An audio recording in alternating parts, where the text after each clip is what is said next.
vos billets d'avion à l'agent de voyage Tempo Afrique Travel. Avec l'agent de voyage Tempo Afrique Travel, pas de problème de connexion, pas de problème de transfert de vol. Avec l'agent de voyage Tempo Afrique Travel, c'est le voyage en toute tranquillité, en toute beauté, de votre maison jusqu'à votre destination. Votre satisfaction est notre plaisir.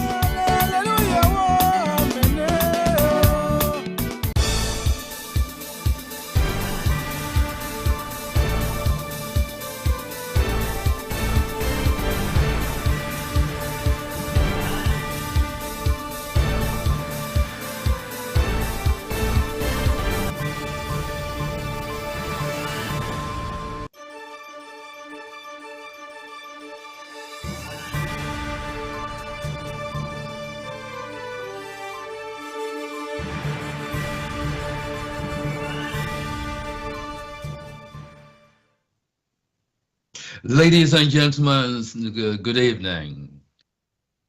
Welcome aboard this ship, this great ship.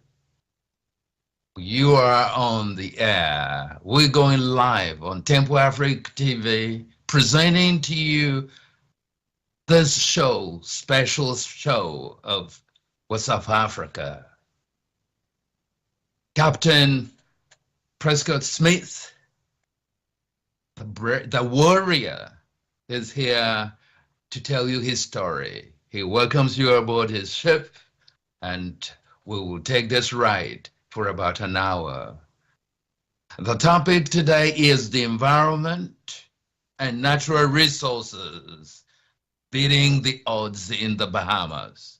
So it's not going to be just about the Bahamas. It's going to be all over the place, on the Caribbean islands, on the continent of Africa, all over the world. So we're talking about the Black people across the globe, their environment. This is going to be not just justice for us, for all of us, not just blacks and yellow and green, the whole globe.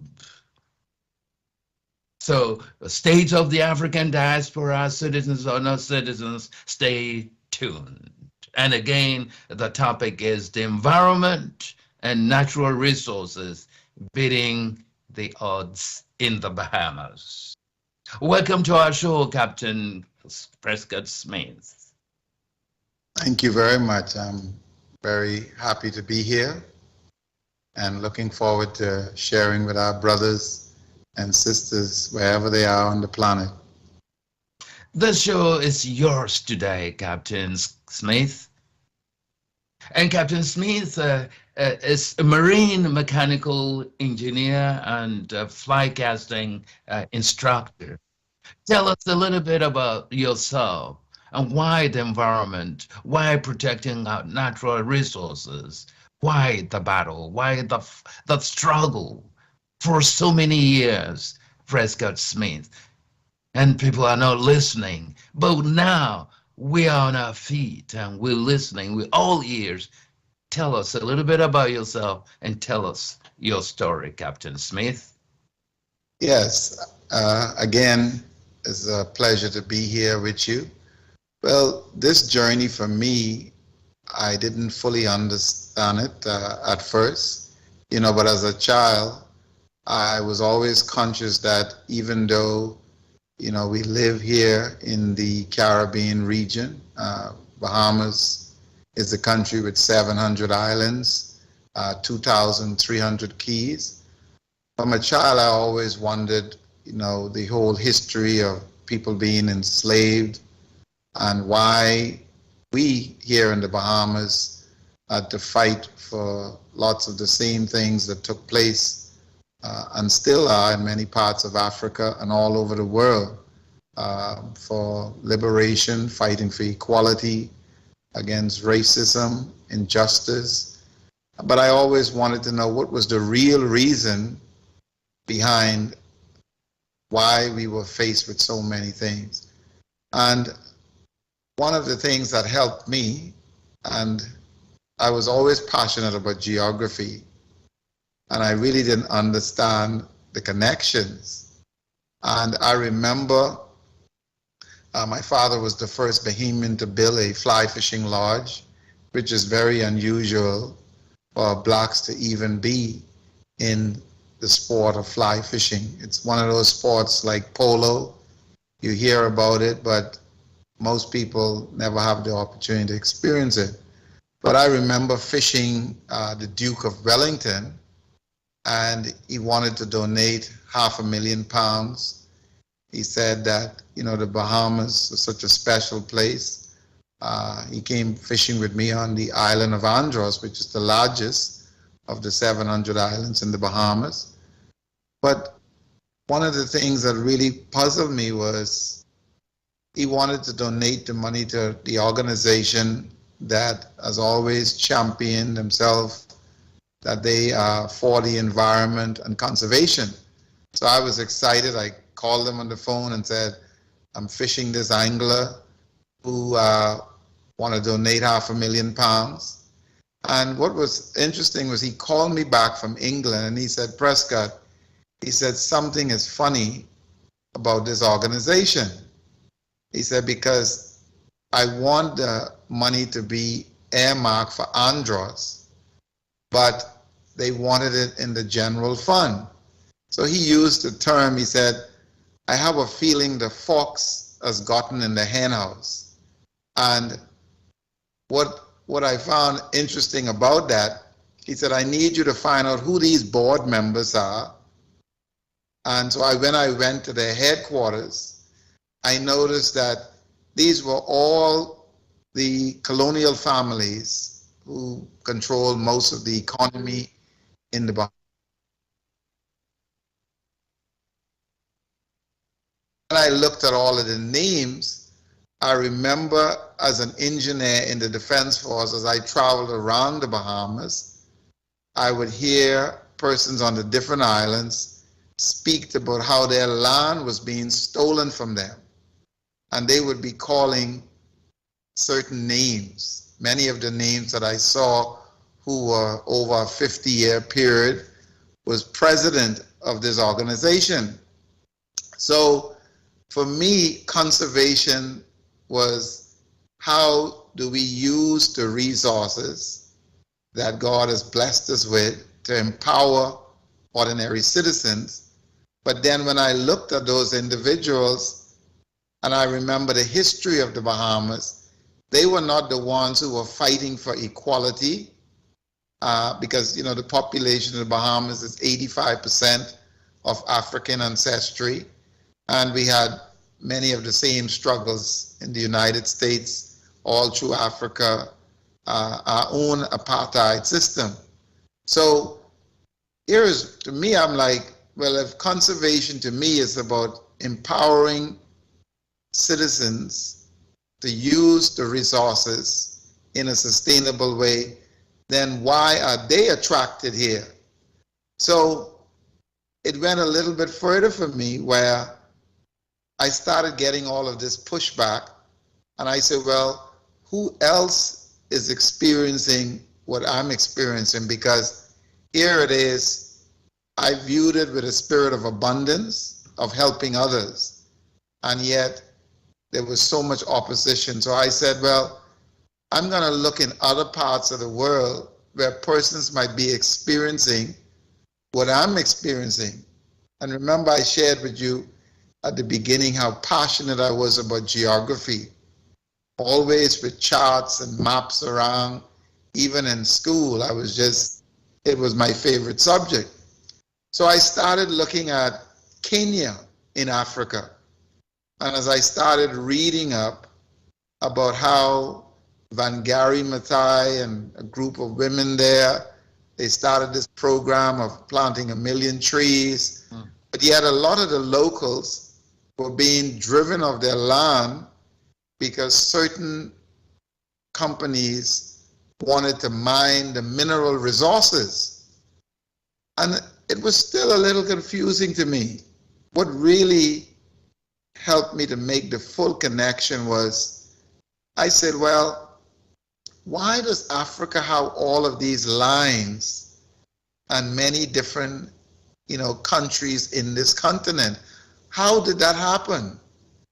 And then I started researching on the Berlin Conference, and how various countries from Europe came in 1884 and they sat at the table. And what really completed the process for me, I was like, from a child, I wanted to know, why were we classed as inferior? What was the real reason for that?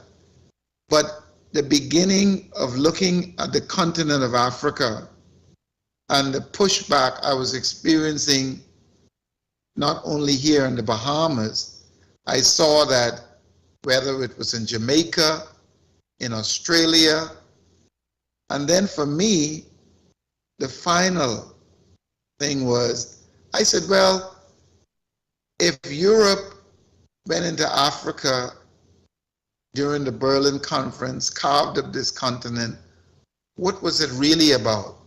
So I started looking up, where does most of all the gold in the world come from? And the diamonds, and the copper, and the platinum. And I saw that here was Africa, which was the largest landmass between 30 degrees north and south of the equator. And yet, when you look at most of the world's raw material for chocolate, comes out of 2 countries in Africa. You look at, Ghana and many other parts, when you think of gold, platinum from South Africa to the diamond mines. And I found it interesting that every time I looked up these resources, most of them was between 30 degrees north and south of the equator. And Africa happens to be the largest landmass. So then it became very clear to me that our enslavement, our oppression, our miseducation had to do always with one thing, and that was about resources. We happen to be the richest on the planet. The United States survives of Africa, Russia, China, Japan, Germany, all of these countries. But what was interesting was the same miseducation that took place here in the Bahamas. Because as a child I grew up, we were only taught that the Bahamas was sun, sand, and sea. And of course, it was a sense of pride there because it's such a beautiful environment. And we were, educated to think someone had to come in and build a big hotel and we get some jobs. And as I pointed out to you, as I traveled around the country, I would see these huge ships loading up all of this raw material, aragonite, sand, limestone. But yet, in our education system, we were shown a big hotel, a cruise ship, someone lying on the beach. And as I researched it all over the world, I realized that Africa is the continent that the entire globe survives of.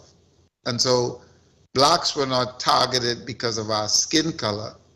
It is because such a mindset that conquered the continent, that conquered the North and South America from the native people, from conquered Australia to all over the world.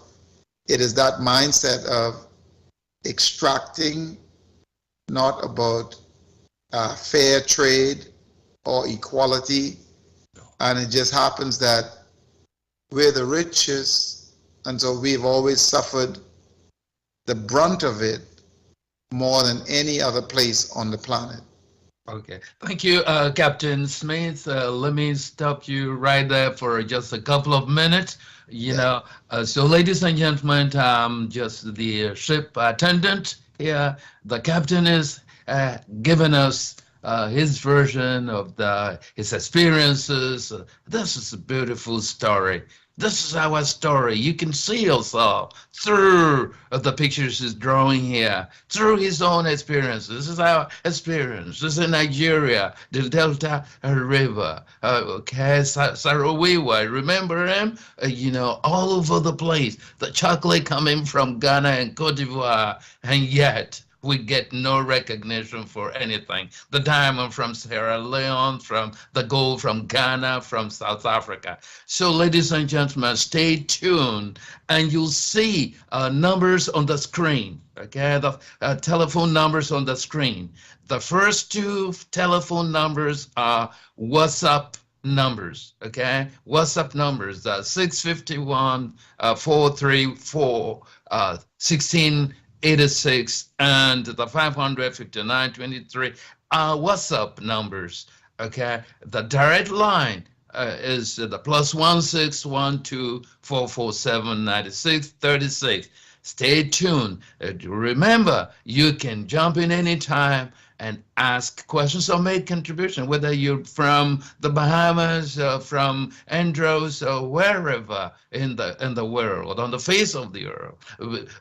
You may be black, yellow, green. It doesn't matter, because this is about humankind, our survival, protecting the environment, the natural resources. Someone has been beating the odds in the Bahamas for several years, and it's nobody other than Captain Smith. Captain Smith, you sounded so well informed, so well educated. So during our previous conversation, you told me about misinformation or miseducation, and that reminded me of the title of a book by J. Carter Woodson, the Miseducation of the Negro. Tell us a little bit about that kind of misinformation or miseducation. Well, it's not by any accident. I've read J. Carter Woodson, also Chancellor Williams. So when you think of our ancestors, just like you, playing the same role in getting accurate education. So the way this has happened to us and continue is, like Chancellor Williams says, don't rely on those who have oppressed you and enslaved you to ever free you. And so I was confused at first, but like I said, it was my passion for geography that helped me to really unlock it. Because one of the things that geography teaches you, you can give lots of misinformation, but if you're trying to go from one destination to the next, you're either going to plot the right course or you're never going to find your way. And so when you look at things from that point of view, it becomes very clear. So look at Africa, the Great Congo region. When you look at that tropical area and all of the Congo forest, and you look at the Amazon in Brazil, and you would see geographically certain resources can only grow in certain zones around the world. So if you think of why was Africans shipped to cut the mahogany, the great hardwoods of the tropical forests, those woods cannot grow in England or in Germany because of the temperature. And so it's the same thing when it comes to resources. You can see the red mangroves in the Bahamas. As a matter of fact, the miseducation was so deep in the Bahamas, and what helped me was when I tried to bring the information forward, these same colonial families have put up every possible roadblock and opposition and trying to bribe you and all things that many persons go throughout the world who stand up against such injustice. So then I realized that it wasn't by accident that we were being miseducated.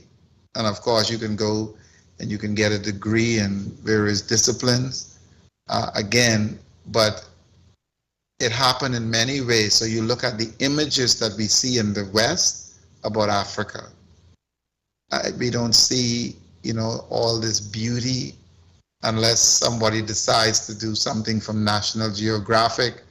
But again, it is always brought through the lens of those who conquered the continent. And if you see the African, he is working on the reservation in some remedial task, and someone is up front telling the story. They can be from Germany, France.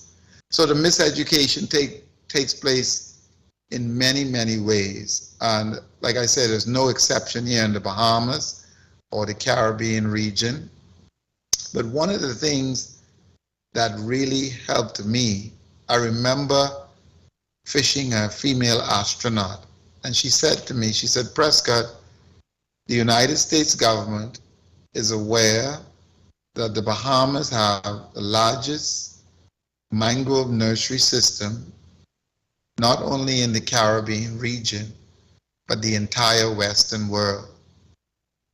And I remember growing up as a child, even before I joined the Defense Force, we would hear about poachers coming to fish in the waters of the Bahamas from the United States. They can be coming from Japan, from China, from Honduras, from Dominican Republic, from Cuba, all over the globe because of the vast amount of shallow banks and the mangrove nursery system.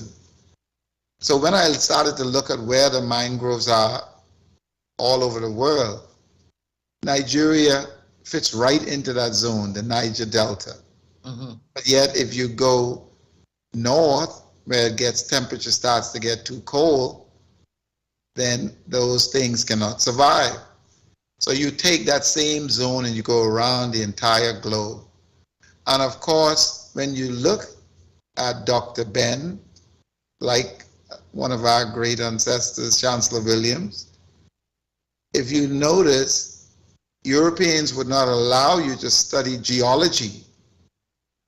And the reason the study of those sciences is because that's how they discovered what are the mineral resources beneath the ground. So when you start to look clearly around the globe, where you're going to find the greatest concentration of such minerals, the study of geology. And so all of these things was how they kept us, saying, well, you can be an accountant, you can be an attorney, you can be a doctor. Even as slavery evolved to colonialism, we saw certain professions as being prestigious, and then others which really kept the true knowledge away from you of what's in the soil, what can you grow there. And so I remember I visited United Arab Emirates, and here was a British company, Earl Grey tea, packaging tea that they were getting from Kenya, Malawi, all these countries in Africa. But yet we grew up here in the Bahamas drinking Lipton tea. But again, it comes from Africa. The same thing when you hear about De Beers and Oppenheimer. It does not matter who have the resources, it's who's controlling the resources. And so when I begin to study the various systems that they use, it's not only our education system. He who controls your ports, controls your economy. Africa has most of the rich agricultural land on the planet. But while our citizens can be starving, you go to a food store in Germany and they have incredible choices, variety. Right. In the United States. Right. But you have to look, where is it grown? Because you can't grow a grapefruit in Germany or in England, it's too cold, or an orange. But if you own the land in Africa and then you control the ports, It means while the African or the Bahamian providing the labor and getting very little benefits. And so it's that model in so many years. And that's the geography helped me to study, to figure it all out. Because I was very conscious about where things can grow on the planet. So it does not matter the distractions. I know right away that a mahogany tree, and I'll give you an example, right in the United States. The only place in the United States where you have mangroves are in Florida and a little area in Texas. And yet the Bahamas, that have the largest concentration in the entire Western world, you say there's 50,000 yachts that come in our countries from the United States. But do we own the marinas? Are we controlling, or are we just getting maybe a minimal fee for some departure tax or a cruising permit? So that is the same story all throughout Africa, whether you have the chocolate in Ghana, but I grew up thinking of chocolate as French, Italian, Swiss chocolate, Belgium, the same thing. Right. Yeah. So Captain Smith, everybody's listening to you as I am right now, and some words and concepts are ringing in my mind. I hear you talk about environmental injustice. I hear you talk about us being robbed of our natural resources, or at least we're not getting a fair share of those natural resources that we own. So there's a story of exploitation here. So we know the exploiters, and what do we do? And you're talking about resistance. Where does the resistance come from?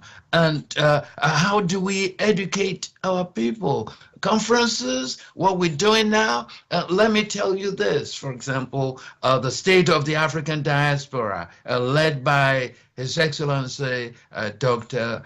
Louis George Tin, is very strong on this issue, environmental justice. Okay, and we have an ambassador, very young ambassador, Ambassador Salem, who was given the power, the authority by the United Nations to organize a conference worldwide, all over Africa. And we got a lot of people to attend. A lot of the youth, especially, they attended that conference on the environment and our natural resources, how to protect those, and how we can get a fair share, because the polluters are not in Africa, you see, and the polluters are somewhere else. And yet Africa and the African diaspora are victims. So what do we do? I guess I've asked so many questions, but just for our people watching us and listening to us today, to see where you come from and to be able to listen to you some more and get some points across. How about that, Captain Smith? Yes, you're asking the right question, because we can talk about the many problems that we face, but none of these things, for me, the end goal was always about the solutions. And there's a clear path to us getting out of this situation for our very survival and for the survival of others on the planet. Because if you think of climate change, the way the environment is being exploited just for greed and the interests of a few, that is what has created so much issues that we face all over the world. So let's look at a country when we talk about solutions. Notice a country like Norway. Norway has the largest sovereign wealth fund on the planet, yet no European country will criticize Norway for using its resources to benefit its citizens. So they have 5 million population, and of course no citizen in Norway have to worry about healthcare, education, infrastructure, right? But they would come into Africa or the Bahamas and say that that model does not serve us well. So they would get the diamonds out of Africa, the gold, the chocolate, all of these things the continent is being used for. And I'm just, by extension, this is what we face in the Bahamas and the whole region. Because you can go to Jamaica with its bauxite, you can go to Belize and you can see the exploitation. It's the same model because I've studied it all over the world. But most of all, to me, was what is the solution? Because we know what the problems are, but was to get to the root of it, and then what is the solution? So in the Bahamas, most people are not aware, we have the largest shallow water flats of its kind on the planet Earth, largest bonefish population in the world, largest concentration of blue holes, and these are very unique geographical features. You can be in the middle of a pine forest, and it's like you cut a circle hole into the earth, and it tunnels out underground and goes out to the ocean. So the largest concentration of blue holes in the world are in the Bahamas. Each country have something unique to offer. So it's not to say one is, and I'm pointing these resources out because I grew up thinking sun, sand, and sea. Remember I shared with you about seeing all these huge ships loading up the limestone, the aragonite, the sand. Now what are those resources? We were taught that those resources are insignificant, yet besides air and water, calcium carbonate is the most used resource on planet Earth. So from the tire on your car, to a cell phone, to the way we're communicating now, to the aeroplane you're flying in, to the glass that you're gonna drink out of, to the windshield in your car, thousands of products. And yet, the Bahamas is exporting limestone into 11 different ports in the United States. From I was a child. Now here is the travesty about this. When you look at our budget, not $1 shows up in our annual budget. So you see how deep the miseducation, and this is the story of Africa. You can be in South Africa with all the diamonds beneath you, but you're living in a shanty town. You can be in Nigeria, and we know the wealth of Nigeria and all of these countries through Africa, Uganda, Tanzania, and you can use, even though I'm calling those names, you can replace them with Jamaica, Trinidad, Belize, Nicaragua. They all have resources in there. So when you look at the solution, Norway can have a sovereign wealth fund, so why can't Nigeria have a sovereign wealth fund? And I'm not just talking about, again, we are relying on those who oppress us, who enslaved us, to give us the model. Because you could end up with a token sovereign wealth fund. The purpose of a true sovereign wealth fund, imagine if Nigeria, with professors like yourself, you do a thorough assessment of what are all of the resources in Nigeria and the value of those resources. That's from your forestry, the rich soils you have, what's beneath the soil. Is it platinum here, diamond over here, bauxite over there? Now, why the environment? I saw the environment as a path to true liberation, not just economically, because there's a spiritual component to this. If we truly have a spirit of abundance, recognizing that there is enough on the planet for everyone, but the greed of such a model is what is creating the many issues we face. So let's go back to Nigeria and the Niger Delta. The British and the Dutch was extracting oil for 100 years. Yet Nigeria was importing the refined products. So it's not who have the resources. They took the diamond out of South Africa, all through Africa. They cut and polished them in London, in New York, in Belgium. And yet, what are the benefits to the citizens? And the same thing in Jamaica with its bauxite. The same thing in the Bahamas. We're not getting $1 for limestone, but yet politicians were getting cabinet in, fancy suits, who've been educated in law school in London and all over the world with various degrees. And we all grew up looking at these resources as having little to no value. And so part of this is to educate our people that Africans, wherever you are on the planet, knowing that no one in the world is as rich as we are when it comes to mineral resources. So we have to dispel the myth of the many lies that we were deliberately deceived with.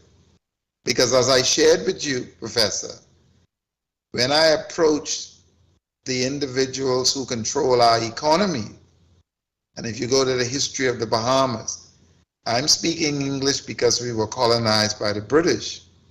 You go to Haiti, they're speaking French because of the Dominican Republic.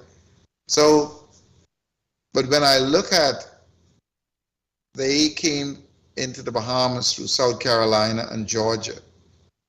And we know the history of the struggles in the United States, the civil rights, the Confederate flag, all of the different, but even racism, as I studied it, it's a smoke screen. Because that was one of the tools that if you are miseducated to see yourself as being inferior, then it means at the end of the day, those who are oppressing you, you see them as coming to save you. Right. And the reason I'm pointing that out is because our sovereign wealth fund cannot be given to us from Belgium or Germany or France, because you must realize while we drive a Mercedes or buy it from Germany, Germany is in many African countries extracting those resources. You see, while we get the products from France, the French put policies in place to make sure that they gave you political independence, just like the British did in the Bahamas, but they control the mean arteries of the economy and the minerals, resources beneath the earth, you see?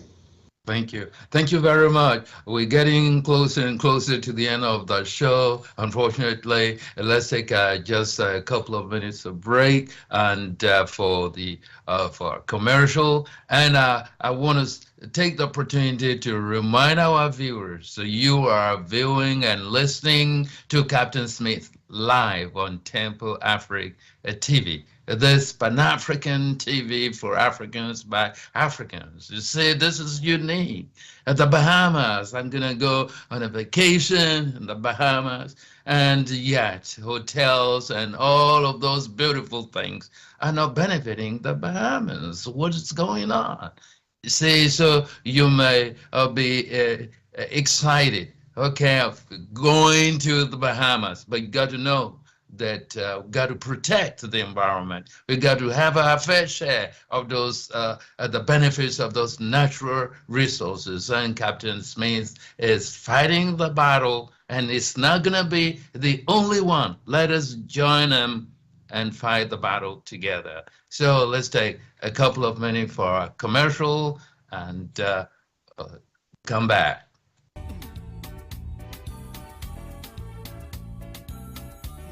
C'est encore Yves Kenao, c'est toujours Yves Kenao qui revient. Cette fois-ci, pour vous dire que Tempo Afrique TV vous offre plus de 4000 chaînes de télévision.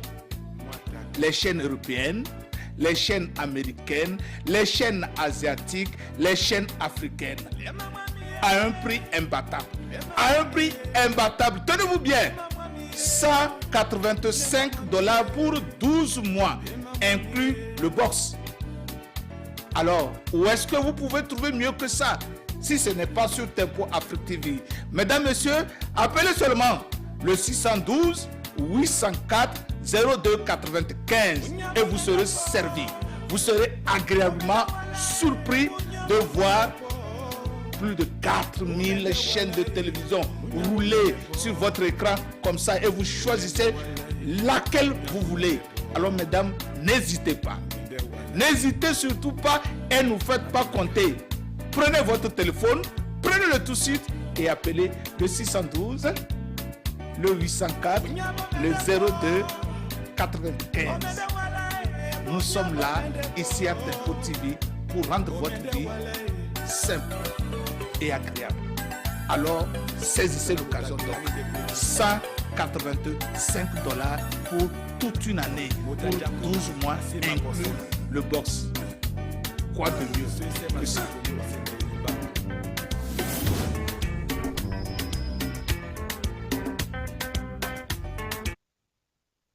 Yes, ladies and gentlemen, we're back on the show. Call those numbers on the screen. It's your time. Okay, the remaining few minutes are yours. So have questions to ask Captain Smith. Is more than willing, more than happy to answer your questions. Contributions, feel free to make them. This fight is the battle for survival. Stop feeling inferior and thinking that those who are exploiting these natural resources are your savior. They are not. So again, the first two numbers are WhatsApp numbers, and the direct line will be the third number, the one that says direct USA number. Okay. Captain Smith, we are back in the studio. You were sharing something. You were about to share something. If you can show that, can you talk about it?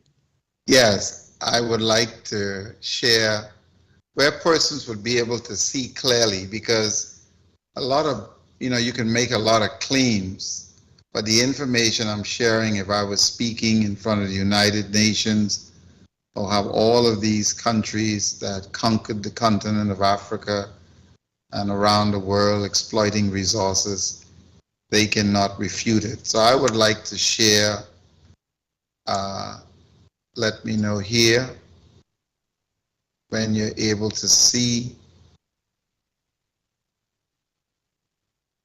Are you able to see what I'm sharing?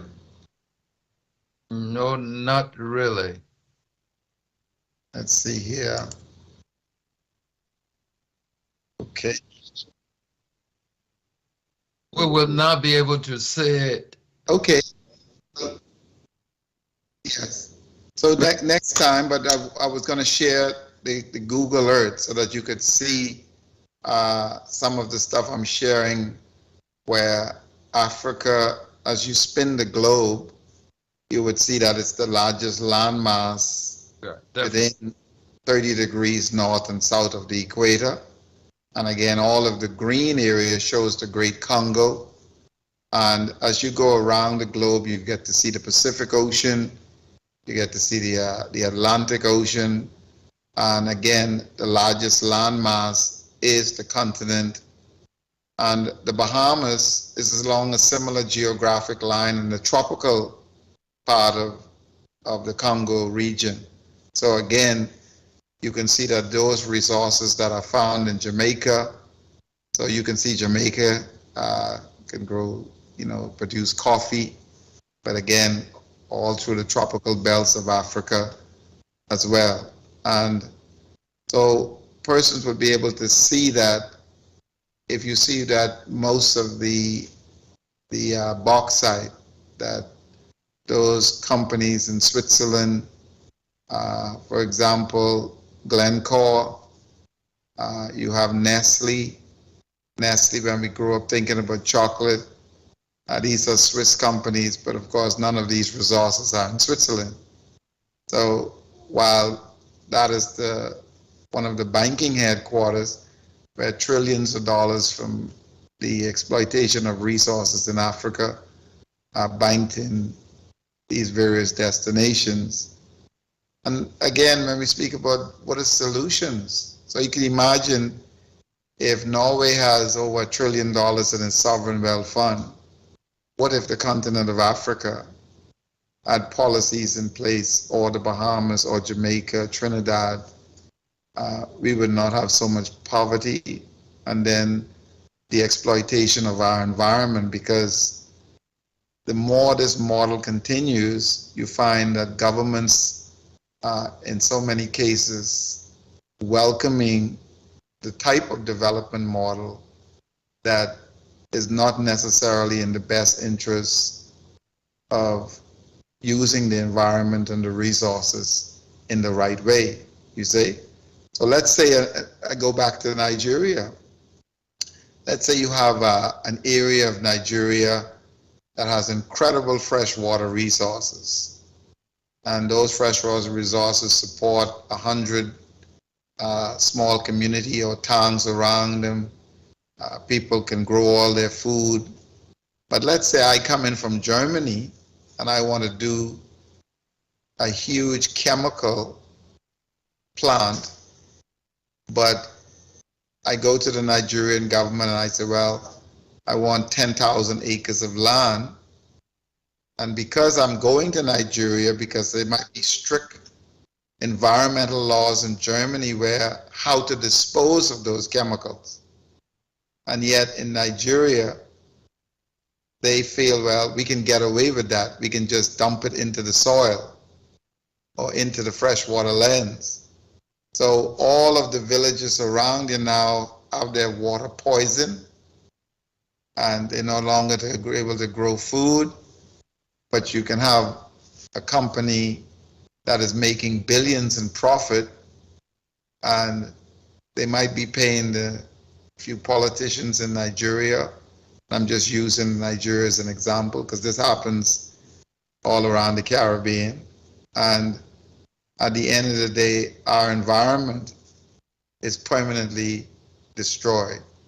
Again, because we're not having these systems in place that will lead to true liberation, environmental justice, where the resources are benefiting the citizens in a sustainable way. You say? Yeah. And I want to share one thing with you. I've fought many major mining operations here. There is one in particular, and this is a concern to every citizen on the planet, even though most of them are not aware of these resources I'm going to share with you. So the Dominican Republic exports more lobster than we do, and they catch the lobster from poaching in the Bahamas, right? So the entire Gulf region, the mangrove nursery system in the Bahamas replenishes marine resources for many countries. And we have a proposed mining company that wants to mine 5,000 acres of limestone in the largest freshwater lands in the Bahamas. The island with the largest amount of farming land, the largest pine forests, the largest amount of freshwater lakes. And these are some of the many things that is happening all through Africa and the region. So I'm just highlighting this one example in the Bahamas to show you that we need to make those connections that you're calling for us to network all over the world. Because I'm just as passionate about Tanzania or Belize as I am about the Bahamas. Wonderful. You see? Wonderful, wonderful. Now the show has come to an end. Unfortunately, Captain Prescott Smith, if you had to give a final word, okay, just imagine you were in front of you were before the General Assembly of the United Nations, while other countries of Africa were present, listening to you, including, of course, the sixth region of Africa, the state of the African diaspora, and the African diaspora across the globe, all of them were listening to you. What would you say? What would be your final words to conclude this show, Captain Smith? Yes, if I was speaking to every European country, the United States, Russia, China, because there's a lot of hypocrisy as we talk about climate change, protecting the environment. There cannot be any true protection of the environment if the model of conservation that has been practiced is actually the problem, where native people, their land and resources are exploited, extracted, damaging their environment and leaving behind a trail of poverty. So there cannot be true protection of the environment unless we have a conservation model that is about using the resources of a country to benefit the citizens of the country in a sustainable way. And therefore, Africa, while the world survives of Africa, I will share with you what a Native American said. He said, our survival is dependent on nature's survival. So Europe cannot think that the exploitation of Africa and its people for another 500 years, it's going to be not only to the continent of Africa's detriment, but it's also going to be to their detriment and other parts of the globe. Yes. Thank you, Captain Prescott Smith, for coming to our show. It has been a rewarding experience. We'll have you back because you have so much to tell us, to share with not just African people of African descent, African diaspora, but the whole world, humankind. And as you rightly put it, quoting Native American, our survival is dependent upon nature's survival. If we know that and we practice that and we go by that principle, then we will survive.